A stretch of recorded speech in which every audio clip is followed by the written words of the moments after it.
Bonjour bien-aimés dans le Seigneur, je vous salue au nom précieux de Jésus. Partout où vous êtes dans le monde, bonne fête de la Pentecôte. Alléluia, je suis très content de vous retrouver en ce jour de la grande célébration.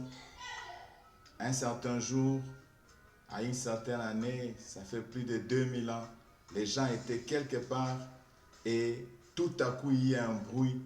Le Saint-Esprit est venu, c'est que le Père a promis, il a accompli. Alléluia. Et j'ai dit à quelqu'un ce matin, nous célébrons la Pentecôte, nous sommes en train de rendre grâce à Dieu pour sa grande fidélité. Alléluia. Il a promis l'Esprit dans Joël et il a accompli en nous l'envoyant par Jésus-Christ. Nous avons reçu le Saint-Esprit et le Saint-Esprit est au milieu de nous. Soyez bénis là où vous êtes. Aujourd'hui, c'est notre dernier jour du séminaire et je crois que vous avez été bénis par ces deux séances passées. Nous bénissons le Seigneur parce qu'il y a beaucoup de choses à dire, mais nous ne pouvons pas les dire en 10 minutes, en 20 minutes. C'est juste, nous sélectionnons, c'est un travail que nous faisons avec le Saint-Esprit. C'est dur parce que ce sont des enseignements qui se donnent à l'Église à 45 minutes, en 1 heure, mais on fait le maximum pour les donner en 20 minutes, en 15 minutes, ce n'est pas facile. Mais Dieu nous aide. Alléluia. Aujourd'hui, c'est le dernier jour. Nous allons lire notre premier texte. Nous sommes dans Actes chapitre 2, du 1er au 3e verset. Actes chapitre 2, du 1er et 3e verset. Le jour de la Pentecôte, ils étaient tous ensemble dans le même lieu. Tout à coup, il vint du ciel un bruit comme celui d'un vent impétueux, et il remplit toute la maison où ils étaient assis. Des langues semblables à des langues de feu leur apparurent, séparées les unes des autres, et se posèrent sur chacun d'eux. Amen. Nous connaissons l'histoire. Il fallait lire ces textes. Alléluia. Parce que nous sommes dans un contexte bien défini, c'est la Pentecôte. Nous connaissons ces textes, même à l'écodim, on l'a enseigné. Aujourd'hui, s'il y avait des cultes, on allait encore enseigner sur ces textes. Alléluia. Et nous avons voulu lire cela pour rappeler qu'à un certain jour, à une certaine époque, le Seigneur a matérialisé sa promesse en envoyant son esprit. Parce que Jésus a dit, restez à Jérusalem jusqu'à ce que vous receviez ce que le Père a promis. Alléluia.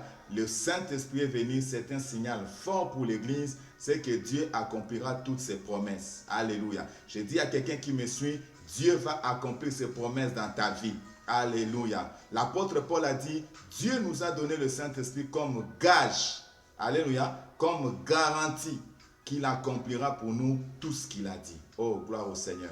Le Saint-Esprit est un gage. Ceux qui vont chercher des crédits en banque, ils savent. Tu demandes de l'argent à la banque te demande un gage. Alors, j'ai un ami avec qui on s'amusait au début de notre foi. On dit, ah, dans le Saint-Esprit, c'est les gages de Dieu. Tout ce que Dieu nous a promis, il va le faire. S'il ne le fait pas comme la banque, nous allons retenir le Saint-Esprit. Et comme le Saint-Esprit ne peut pas être retenu, c'est que Dieu accomplira ce qu'il a dit. Alléluia. Reçois cela par la grâce du Seigneur. Alléluia. Nous allons lire notre texte qui va autour duquel nous allons parler ce matin. Nous sommes dans Genèse chapitre 41, versets 33 à 38. Genèse chapitre 41, le verset 33 à 38. Maintenant que Pharaon choisisse un homme intelligent et sage et qu'il le mette à la tête du pays d'Égypte, que Pharaon établisse des commissaires sur le pays pour lever un 5e des récoltes de l'Égypte pendant les 7 années d'abondance. Qu'il rassemble tous les produits de ces bonnes années qui vont venir, qu'il fasse sous l'autorité de Pharaon des amas de blé, des approvisionnements dans les villes et qu'il en ait la garde. Ces provisions seront en réserve pour le pays pour les 7 années de famine qui arriveront dans le pays d'Égypte, afin que le pays ne soit pas consumé par la famine. Ces paroles plurent à Pharaon et à tous ses serviteurs. Et Pharaon dit à ses serviteurs, trouverions-nous un homme comme celui-ci ayant en lui l'Esprit de Dieu? Alléluia. Gloire au Seigneur. Nous connaissons l'histoire de Joseph. Mais je n'ai pas voulu lire la première partie. Moi, je lis cette péricope, cette partie qui nous concerne. La Bible dit, Joseph est devant Pharaon. Pharaon lui dit, il y a un problème. Alléluia. Il y a un problème. La famine vient. Alléluia. J'avais dit qu'avec le Saint-Esprit, il faut qu'il y ait la conception. Alléluia. Il faut concevoir. Et il faut agir. Alléluia. Et Pharaon a un problème. Il a un problème effectivement. Et Pharaon doit trouver la solution. Alléluia. Joseph, la Bible dit, Joseph est venu. Bien aimé, j'ouvre une parenthèse que je vais refermer rapidement. Plusieurs parlent de Joseph en se limitant seulement au fait que Joseph avait interprété le songe. Non, Joseph ne s'est pas arrêté à interpréter les songes. Et moi, je crois qu'en interprétant les songes, cela n'allait pas faire de Joseph le premier ministre d'Égypte. Alléluia. Mais Joseph, la Bible dit, Joseph a continué. Il a parlé. Parce que même quand il a interprété les songes, la Bible dit que le Pharaon n'a rien dit. Le Pharaon a écouté les songes. Il n'a rien dit. Mais vous verrez que Pharaon a réagi après. Joseph dit, il faut que Pharaon trouve un homme intelligent. Alléluia. Nous avons dit, il a donné à Béthalel l'intelligence, c'est-à-dire la réflexion, c'est-à-dire le raisonnement. Alléluia. La capacité de concevoir, d'entrevoir, alléluia, de projeter des choses. Il dit que Pharaon choisit un homme intelligent, qui le place à la tête de l'Égypte. Qu'est-ce que cet homme va faire? Cet homme va commencer avec d'autres commissaires à prélever 1/5 de la récolte.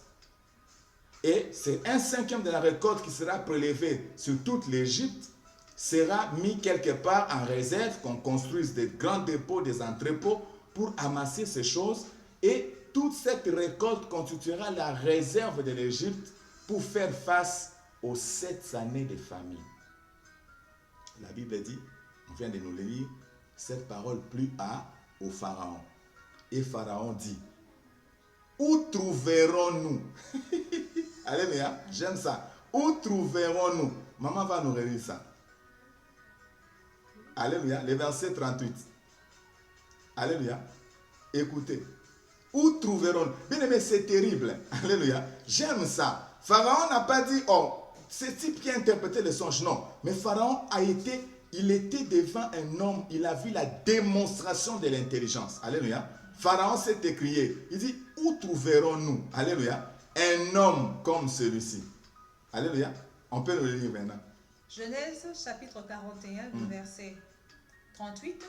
Et Pharaon dit à ses serviteurs, trouverions-nous un homme comme celui-ci, ayant en lui l'Esprit de Dieu? Trouverons-nous un homme comme celui-ci, ayant en lui l'Esprit de Dieu? Alléluia. Nous avons dit que lorsque l'Esprit de Dieu est avec vous, lorsque la puissance de Dieu est avec vous, lorsque son onction est sur vous, les gens doivent le voir. Pharaon n'a pas confirmé, Pharaon n'a pas déclaré que Joseph avait l'Esprit de Dieu lorsque Joseph a simplement interprété le songe. Non, mais Pharaon qui était un homme cultivé, qui était un homme qui avait le savoir, qui était un homme qui était intelligent, c'est un homme qui était initié dans la gestion du pays. Il est devant un homme qui lui présente une solution économique, je peux dire macroéconomique. Alléluia. Il démontre, c'est-à-dire qu'il a fait la projection économique. Il est allé, je crois que ce qui s'est passé, Pharaon s'est dit, ce n'est pas possible. Cet homme doit avoir l'Esprit de Dieu. Parce que pour arriver à dégager que les 1/5 de la récolte, pendant 7 ans, fera en sorte que 7 années de famine ne soient pas vécues en Égypte, ça veut dire que ce type connaissait l'économie. Alléluia. Il avait la maîtrise même de la démographie, la maîtrise de l'économie, la maîtrise de l'agriculture. Il avait la projection, toutes les courbes macroéconomiques. Donc, il a démontré en quelques minutes, le Pharaon a conclu que ce type ici a l'Esprit de Dieu. Amen. Alléluia. Il a l'Esprit de Dieu. Et c'est le défi que nous avons. C'est la mission que j'ai reçue du Seigneur. Où sont ces gens qui ont l'Esprit de Dieu? Où sont ces hommes-là qui peuvent démontrer par leur intelligence, par leur capacité de créer quelque chose? Bien-aimés dans le Seigneur, le monde attend de nous. Alléluia. La démonstration de la puissance de Dieu. Alléluia. Et cette puissance-là, c'est la puissance intellectuelle. Alléluia. Le monde veut voir ça. Bien-aimé, il y a des entreprises où quand tu viens, on demande, tu es de quelle religion? Tu es chrétien, tu n'entres pas. Alléluia.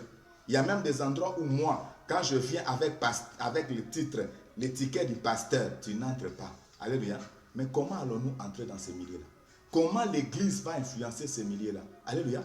Si aujourd'hui, nous ne sommes pas en mesure de discuter avec ces gens-là, si nous ne sommes pas en mesure de leur démontrer les savoirs